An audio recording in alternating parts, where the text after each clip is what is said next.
Hey family, welcome to the Hub.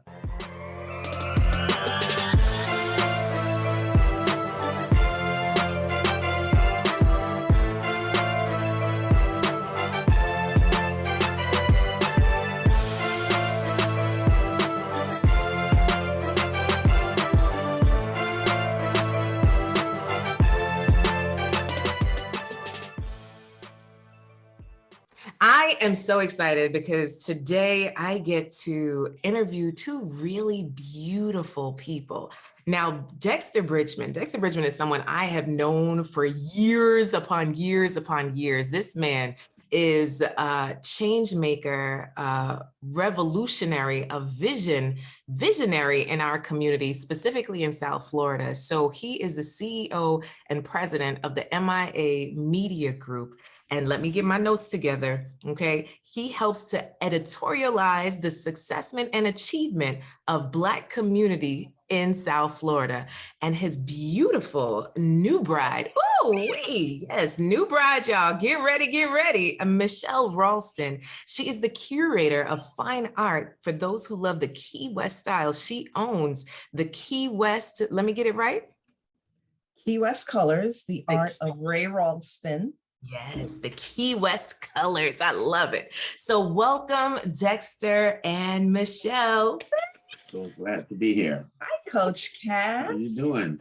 The love coach. Good to see you again. Good to see you again. Good to talk to you again. It's been a while. Now, I know we haven't really hung out because, you know, the whole world's kind of been shut down and all that stuff. And you guys moved to another part of the country, also known as Coral Springs, and I'm in Hollywood, but we won't get into that. Yeah. You know, I got to take a flight to get to you, but I really had to get your story, right? And we definitely want to talk about your first date, but before we get there, right? So let's go to you, Dexter. I know at one point you were married before, and then you were single for a minute. So can you tell us a little bit of what that journey had been for you as a single grown man? Because, you know, there's a lot of grown people that listen in. So it's always good to hear some insight about maybe what you came across and, you know, what was uninspiring or what was inspiring when it came to dating. Did you date? I know I'm asking about 17 questions, so I'm gonna stop talking. Go ahead. What comes to you? I got married young, 26, 27 years old, stayed and got divorced around, stayed married for about 9 years, married my college sweetheart, but, and we stayed together for 9 years after that. It took me a little while to start dating after that. Once I started dating, a lot of my friends my so-called friends started hooking me up with their friends. And as it turns out, Dexter is a really great guy. I want to introduce you to Dexter. And as it turns out, the people or the women that I was being introduced to had all sorts of issues. So after a while, I had to tell my friends, do me a favor, don't introduce me to anybody else. You know, because I mean, from the worst situations that you could possibly imagine, from a woman who was raped by her boyfriend to,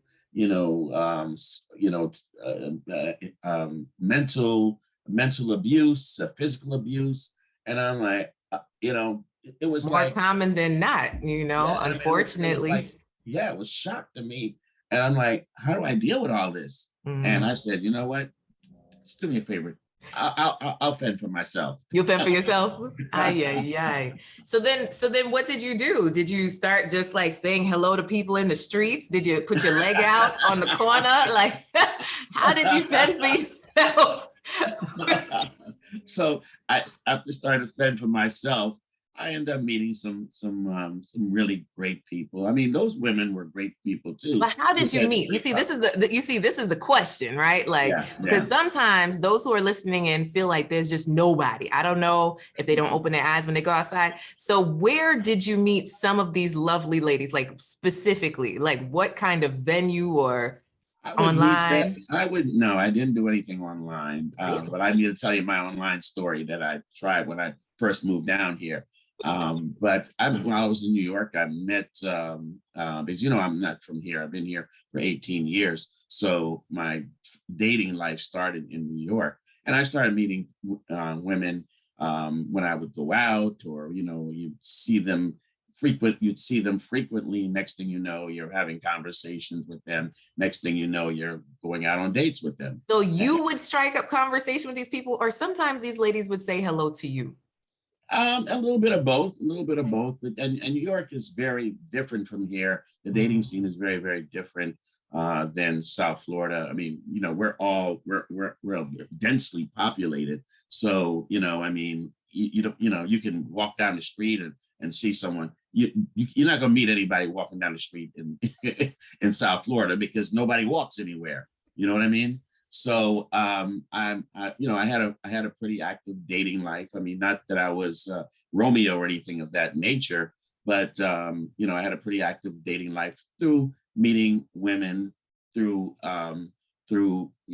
whether it's I would go to a reception or go to a wedding, or you know, and if you were, you had your radar on. Right? You were like, listen. I definitely want to get married again. I definitely want to get married. I definitely want to be in a relationship. I'm built like that. I'm not built to be single forever. I wasn't that guy. I'm not that guy. Wow. Okay. So Michelle, tell me, right? So back in the day, your singlehood, how was that for you?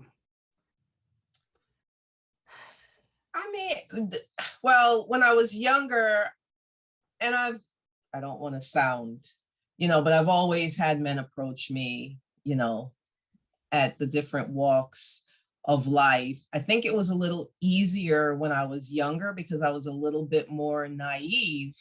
I was married previously, and then I was in another long-term relationship after that.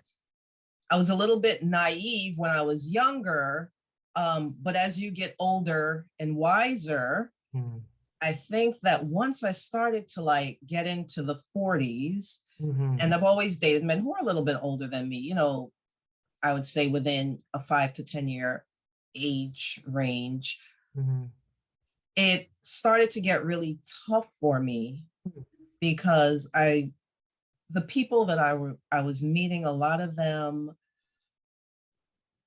had almost like alter egos. Ooh. Where, you know, the person you meet and the person they actually were very different. I met gentlemen who, you know, there was a lot of lies. You know, they weren't very forthright about their actual dating status. You know, and a lot of times when you meet people and they start off with a lie, you know, it gets harder and harder as you go on. So I actually got to the point where, you know, it was very easy for me to dismiss someone. You know, the first sign of, you know, me feeling like there was a red flag there, I would just keep it moving. You know, and I got to the point where, and because of that, it just seemed like I was meeting a lot of people and I was dismissing a lot of these gentlemen, you know, and even my friends used to laugh about it. They're like, oh my gosh, you're treacherous. You just, you know, but I got to the point where I just really didn't Jamaican friends. Right, exactly. Treacherous. Exactly. Yes, treacherous. You know, but I just didn't want to invest time when I've already seen the red flags because, you know, in my younger days, I saw red flags, you know, and I tried to ignore it or, you know, the whole blinded by love type of deal. But I got to a point where I was like, okay, we're not going to do this anymore. You know, the minute we get a red flag, we're going to move on, you know, until find someone worthy. Because another thing with us ladies is sometimes it takes us a little bit of time to realize and know our value. And once you get that and you realize of how worthy you are, then you start looking for that person who can be your equal or better. Beautiful, beautiful. Okay, so Michelle, where did you meet some of these alter ego men? Not to say all of the men you meet there are alter ego men, but where were you meeting men? Because it sounded like you didn't have a problem, but then you were in South Florida. I was in South But Florida. where were you meeting men? Where were you meeting guys? I have met guys just, just being out or about, maybe being at dinner with a girlfriend or, going to an event. Um, I've met gentlemen through friends, Yeah. who they don't know these people in depth. So, Right. they just see, oh, well, he's a nice guy. Let me hook you up. Mm. I've met gentlemen that way. So that's a variety of ways. All right, Dexter. Mm-hmm. Yeah. So one of the things I wanted to say was part of my dating at 36, 37, I was wide open. So I actually dated a woman that was 23. And I Oh. didn't think that, but, it was, I couldn't say it was the best relationship because it was like a weekend relationship, Mm. you know, and she would come over like on a Friday and would leave on a Sunday, but she would, Mm. we would have dinner or something like that. Then she would go out with her friends and come back about 3 o'clock in the morning. Oh But my she was still in that clubbing scene. I was done with that. And then what ended the relationship was I'm like, can't you got to club every weekend. And then she said, you know what, Dexter, you've been there, done that. And when she said that, I'm like, you know what? It just rang a bell. And I'm like, you know what? This is not compatible. I'm, what am I doing here? And I realized that this is not something that I really wanted. So, I ended it. I ended it, very, very nicely, and she understood that, where she was in life and where I am in life we're going in two different directions. She understood that. And when I moved down here, one of the things I did was I did go on a dating site, and what the person sent me a picture of her 10 years, younger than she was in actuality. So we're gonna meet at Houston's, right? And everybody knows Houston's on Biscayne, right? So they have this glass window there. And so I told her I'll be at the glass window and I'll be looking out for her. She told me what she was wearing. So she was running very late. So after a while, I'm like, you know what? I'm just going to go to the bar. So she finally arrives and she, I told her what I was wearing. So she patted me on my back, turned around. She's like, Dexter. And I'm like, hey, how you doing? And she's like, oh, I'm fine. Good to finally meet you. And she says, do I look different? Now, I'm like, no, not at all. Not at all. And I was so angry because she was, and don't misunderstand me. I'm not, this is Just not about the misperception or the it was about her. It was about her lying and about her about and the whole misrepresenting. misrepresentation of herself. So Yeah. she was like maybe, she had a cat suit on, looking all sexy in the photo that she sent me, and now she's like 50 pounds heavier. Oh And no. so she's like, and she has the audacity to ask me, do I look any different? Now, what am I going to say? And she knows I'm lying when I Yes. say no. Yes, you look different. And so the thing about it was we sat down and I had a wonderful conversation with her. And I could really see myself like, she's cool. And I would go on another date with her. But then I started thinking to myself, if she lied about this and she thought it was cool, what else would she lie about? Right. Right. So the whole thing, she called me, I called her back once, we played telephone tag, and I never called her back again. And I have my receptions at my events and what have you. So one of her girlfriends was being honored at one of my receptions. So she walks up to me with all her girls around me and says, yeah, this guy went on a date with him and he never called me back. And all her girlfriends just went in on me. And I said, this is not good. There's no way to talk myself out of this, because they already are looking at me like I am like enemy number one. So I said, well, ladies, it's such a pleasure to meet all of you. Have a wonderful time. And I'll see you guys later.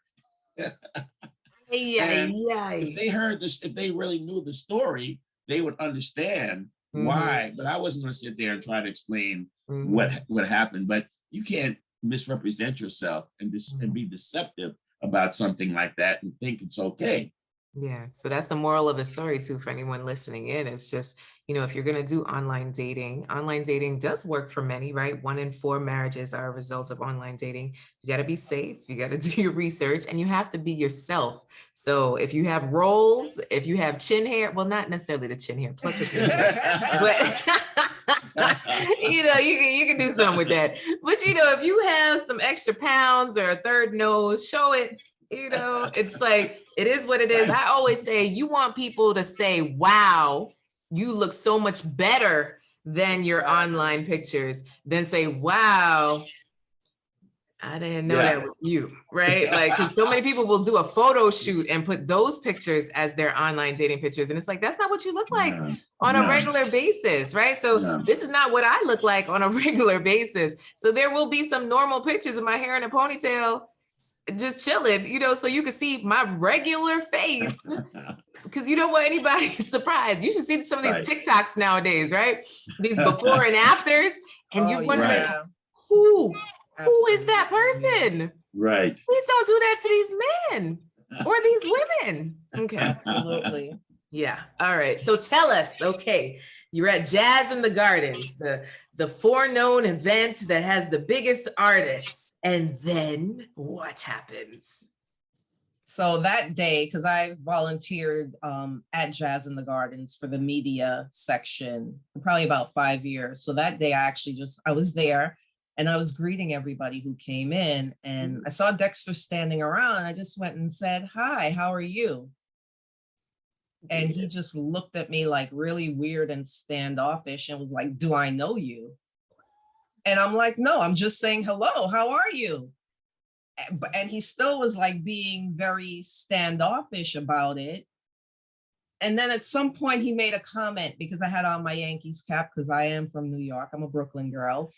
And then we just started to talk about New York and the food that we missed in New York. And that's how it all started. Pause, Michelle. Okay, Dexter, what was going on over by you standing over there?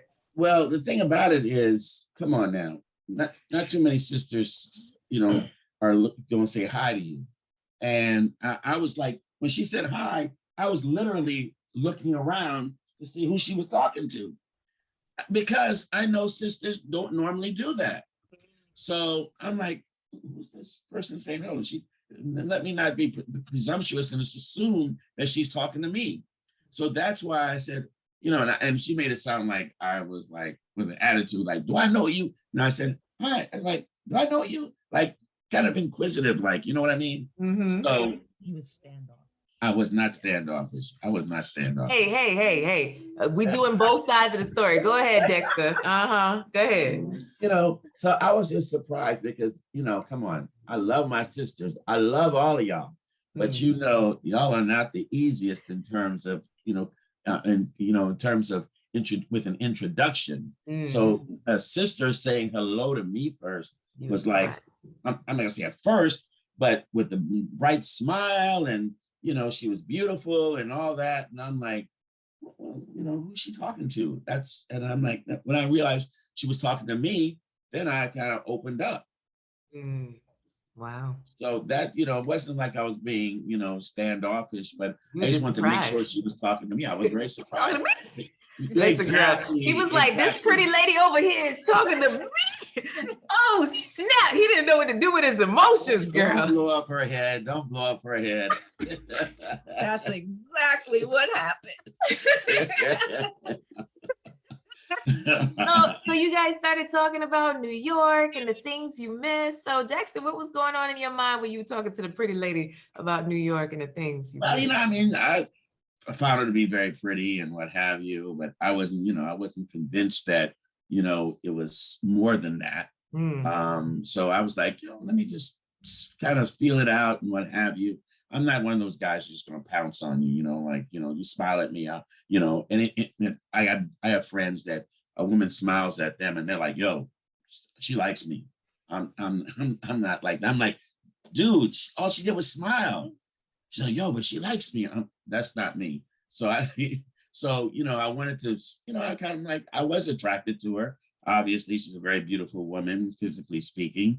And then I got to learn later on during the day that she also had a beautiful persona and had a beautiful soul as well. So, I went home that night determined and saying, hey, you know what? If she's going to be here tomorrow, I'm going to make my move. Oh, snap. So what if she didn't volunteer the next day? I would have found her. I would have found her. Oh, but check this out. She was really casual on Saturday. Sunday now, she comes with the lipstick. She comes with the bling. She's like all dialed up. And, and I'm like. He didn't know what to do with himself, okay? Well, he thought that I was that way because of him. But traditionally for Jazz in the Garden, Saturday we were always very casual. Sunday we always dressed a little bit nicer, but I was still very casual. She was casual, but she had, she had the makeup on. I had on my red lipstick. And she had on, she had on her bling and all red that. Lipstick. I had on my red. And it was a lot more interaction and what have you. And at the end of the night, I'm like, listen, well, I'm getting ready to leave. It's been a long day. I said, let me get your number. And so I got her number, but I took it down incorrectly. So I knew her friend, so like 3 or 4 days passed. And that's when I called her. Wait, so Michelle, when 3 or 4 days passed and this man didn't call you, what were you thinking? Honestly, I didn't think anything of it. Okay. Because the way he got my phone number was he asked me if I would volunteer for one of his upcoming events. And I said, sure. So that's how the whole phone number exchange. Oh, okay. So it wasn't like, let me holla. It's like, oh, yeah, let me ask you. That's the way I remembered it. But anyhow. All right, Jackson, you were recruiting volunteers. I got you. Go ahead. That's not the way I remembered it. But anyhow. So I called her friend and said, listen, Michelle gave me her number, but I copied it down incorrectly. Can you call her and get her, or can you ask her, because I don't want to put you in the middle and you thinking that I'm trying to swindle her number from you. So she called, she got the permission to give the number to me, and we made a date. I had passes to the tennis tournament, so I invited her to the tennis tournament for a day. We had a great time. So the tennis tournament was your first date? Well, no, Sunday we went to OB House, and then Monday we went. Oh, that's right. Okay, so let's rewind then. Okay, so Michelle, tell the story right. Go ahead. How did he end up asking for the first date? I think he just asked me. I think he had asked me if I wanted to go to the tennis match first, and then he asked me if I wanted to do brunch the day before. So I said, sure, let's do brunch. So we met at OB House, and initially I remember at the date just thinking, oh my gosh, she's so conservative, because he sat down there. I don't even remember what we were talking about, but I wasn't getting like the warm and fuzzies from him on that day. Right. And wait. So Dexter, how you feel about that? How did you feel conservative? What was going on? No, I mean, I was. You were laying it thick, and she wasn't picking it up. What? I thought I was being charming, and I thought I was being,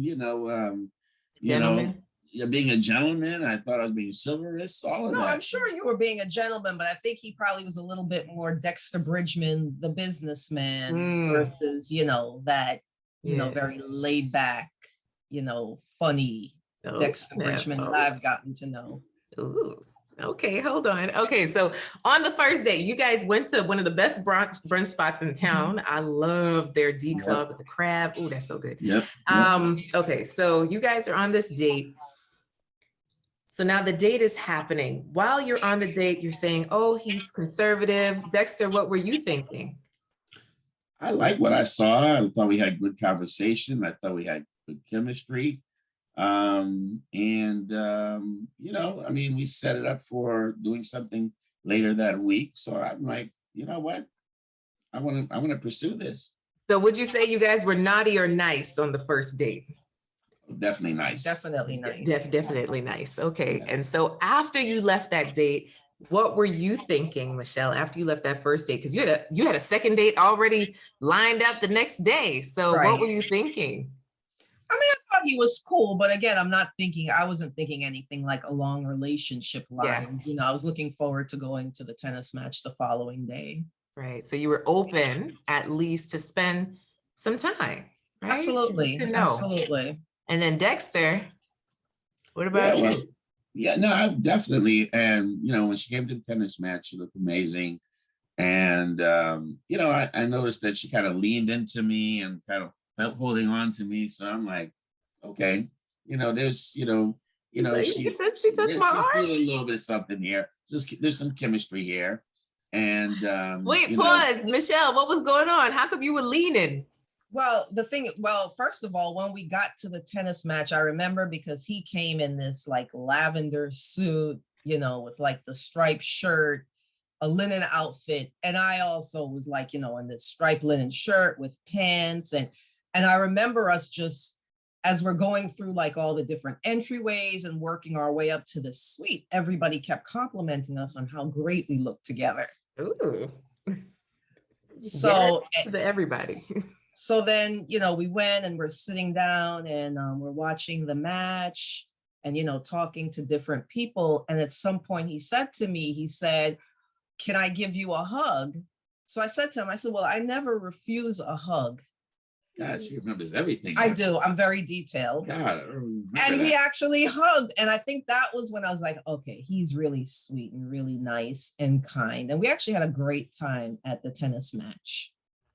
Really? And I had to actually leave him there because it was like in the middle of the workday. So I just remember, walking to the car and it was raining. And he took the umbrella and held it all over my head. And him in his linen suit got soaking wet. He probably doesn't remember that.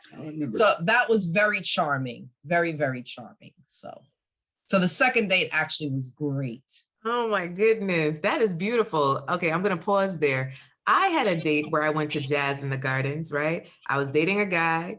It was about 10 of us ladies, because that's how it goes, right? And I had another guy friend and my mom, right? It started drizzling. The guy I was dating decided to go sit in the car to wait for us.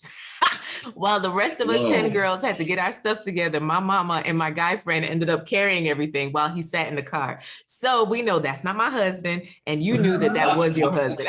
Yes, absolutely. That's chivalry, boy. It'll get you. It'll get you everywhere. Everywhere, man. So Dexter, so now let's fast forward. In the time that you guys were dating, when did you understand or come to the realization, like, you know what?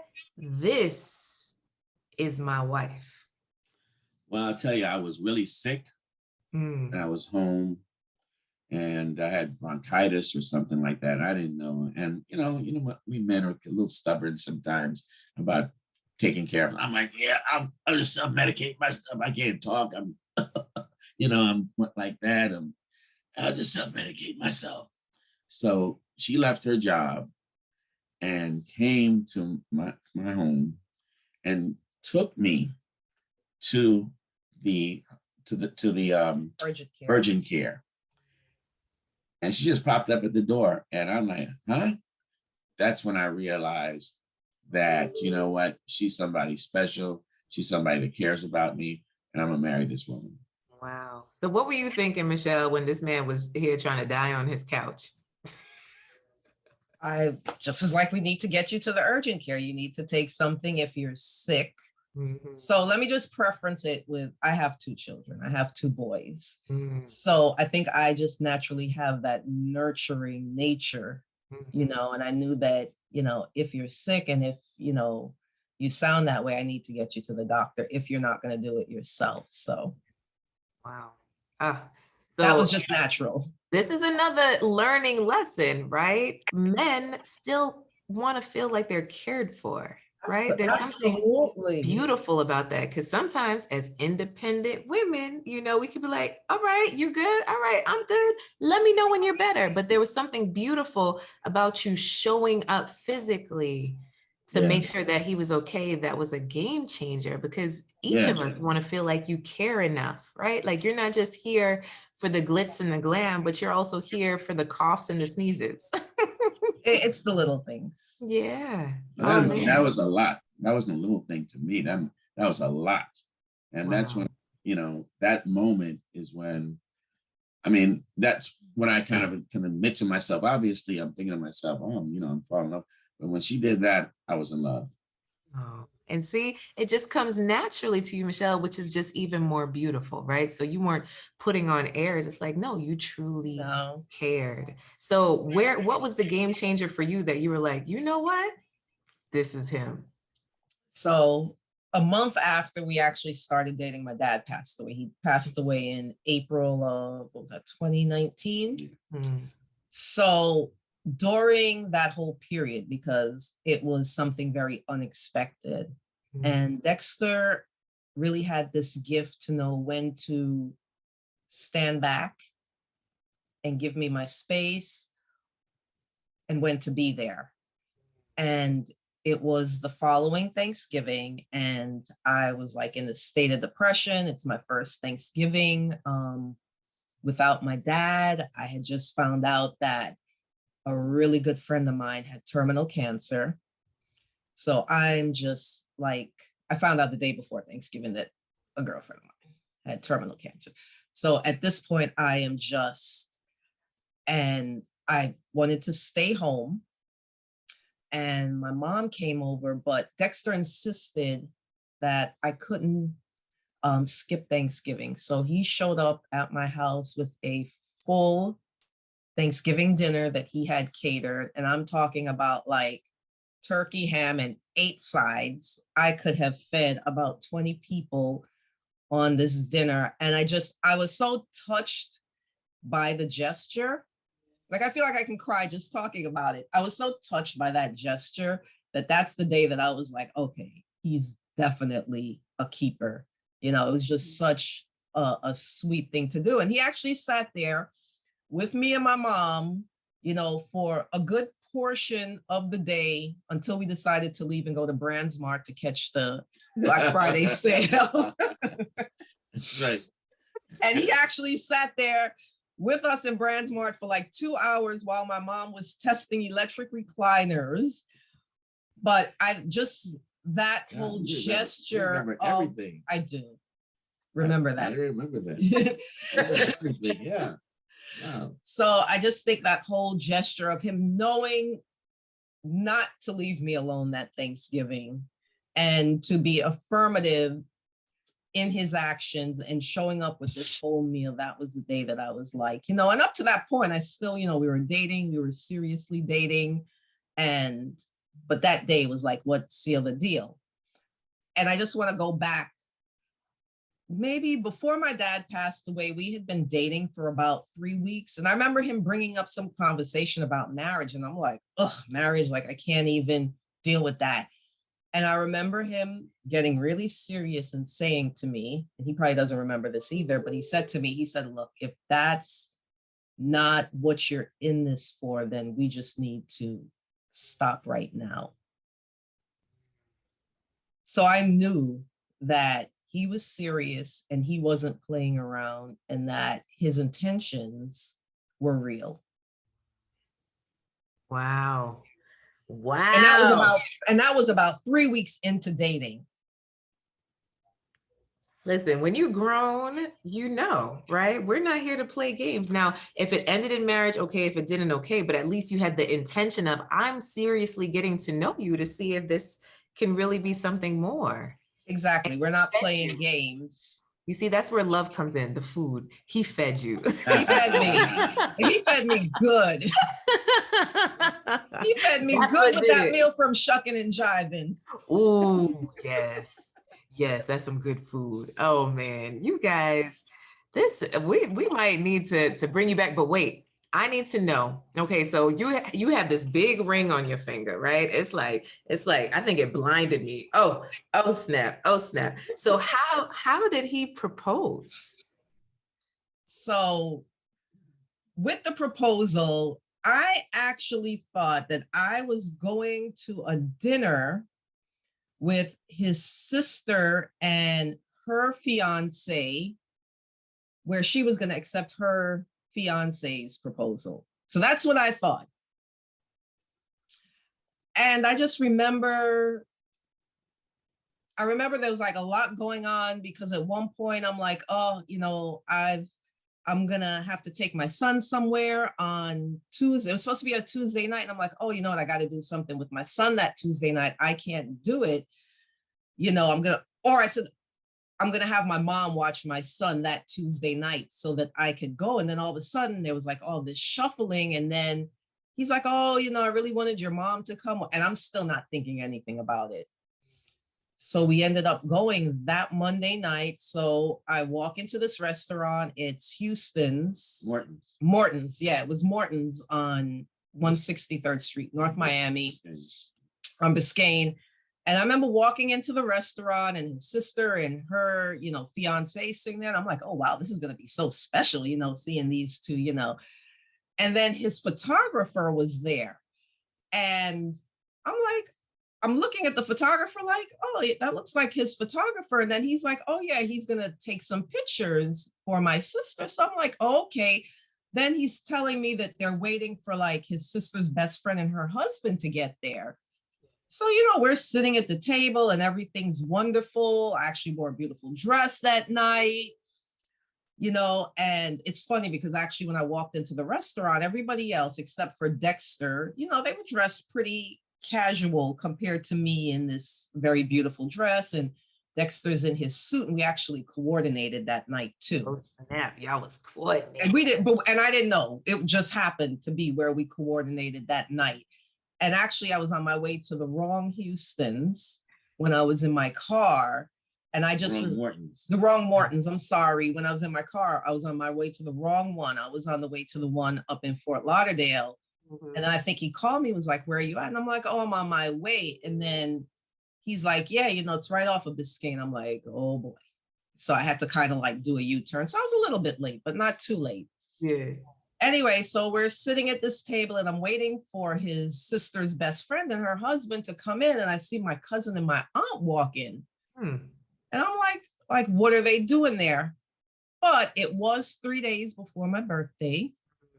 So I'm thinking, oh, he just really had this wonderful birthday dinner planned for me. Oh, this is so nice, so sweet, So they sit down and everybody's just looking at me like really oddly, like everybody's just like staring at me. And I'm like, why are y'all looking at me like that?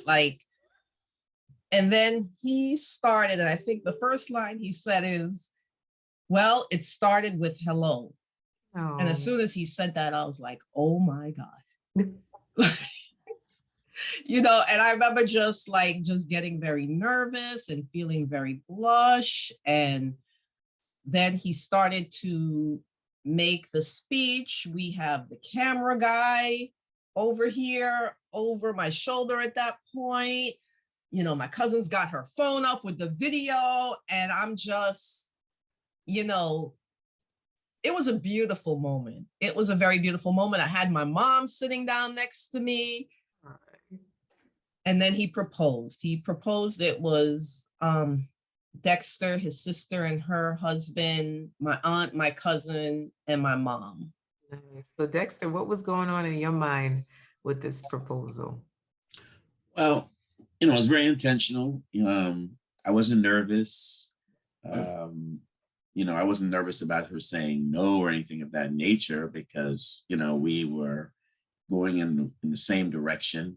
What I was nervous about was her finding out what this is going on. So actually when her cousins, when she started, I pretended like, what is everybody doing here? What is your cousin doing here? Wow, they might as well sit with us. Like it was a coincidence, that type of thing. Yeah. But I think Michelle kind of was thinking, that was a stretch. That was a little bit of a stretch. They don't go to Morton's. And not on a Monday night, definitely not. No. So, when I got down, when I had my hands and knees and, got on my knees and started, asking for her hand in marriage. it was, all of a sudden, we were right in the center of Morton's. And, and we were like the center of attention where everybody was like looking at us. Everybody got up and started applauding. And it was one of the best moments of my life, actually, because she was very, very happy and excited. And she's very close to her mother, and she's very close to her cousin. They're like sisters. So the people that were so close to her, and me having my sister, who I'm very close with, it was just a love.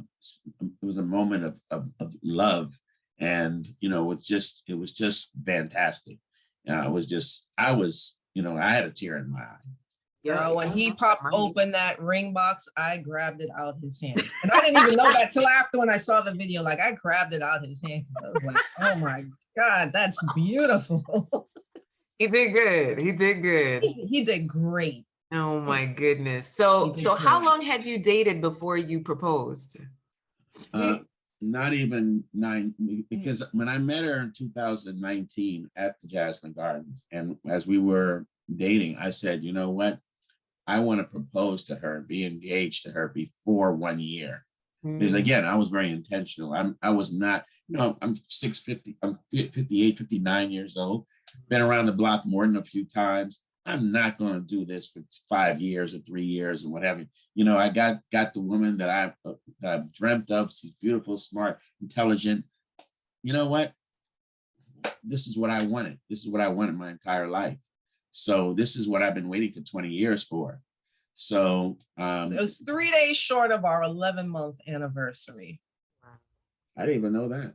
I just knew that it was less than a year. It was 3 days short of our 11-month. Listen, Dexter, if you need the time stamp and the date stamp on anything, just ask Michelle and she will tell you. For real. Don't even rack your brain, okay? Don't even rack your brain about it. For Andy, I have by our door one of those Etsy signs, the yes date, the best date, the first date, the yes date, the best date. So we can both remember the dates because we don't remember. So oh my God. Remembers it all. Yes. So like she said, remember that. So you guys have now been married for a couple of months, and how has that transition been? Now, being two grown people with the way you've been doing things, how you've been doing it, right? How has that been to come together to say, we're doing this together, and understanding your spouse may not do it the way you like it, but coming to terms with that? Like, how's that going now as a newlywed? We've been actually married for over a year. 13 months now? 13 months. Yeah. 14 months. 14 months. Mm-hmm. 14 months. November 29th made 1 year. So go ahead. It's been a challenge. It has its challenges. I think overall we're doing great. Our situation is different in that we got married during COVID and we both work from home. So we moved in together in July of 2020. We closed on our house the last day of June in 2020, and we moved in the next day. So we literally are together, 24 hours a day, with the exception of when one of us will step out the house. So I think that actually has been great. Because we've really had a chance to, get to know each other in a living situation, because, things are very different when you're dating and coming and going versus when you're living together. Yeah. That's when you really find out, what all the little nuances of the other person is. So I think overall we've been doing great, but yes, we've had our challenges, and it's definitely been a time of learning, and we're going to continue to learn each other. One of the things that I had to deal with is learn how to communicate with her. I've been by myself for 20 something years, and I have to, I come and go as I want. If I'm going down the street, so what? If I, I'm not that, I know better than to leave the house at 12 o'clock. That's not going to happen. But the thing about it is, she calls and says, "Where are you?" That she's not like trying to be, the FBI. she's just doing that because she cares. And so it took me a while to really understand and grasp that concept that she's calling because she's, where are you? What are you doing? And I'm like thinking like, well, I'm a grown man. I mean, you know, you don't need to be checking on me like that. But it's not that she's checking on me like to make sure that I'm, you know, where I'm supposed to be. It's because she cares. And it took me a while to put my hands around that and to really grasp it. But once I did, it, you know, everything became like, you know, became much better. What's beautiful about that is that at some point you finally shared your true feelings with her. And then instead of taking offense, she shared her intent.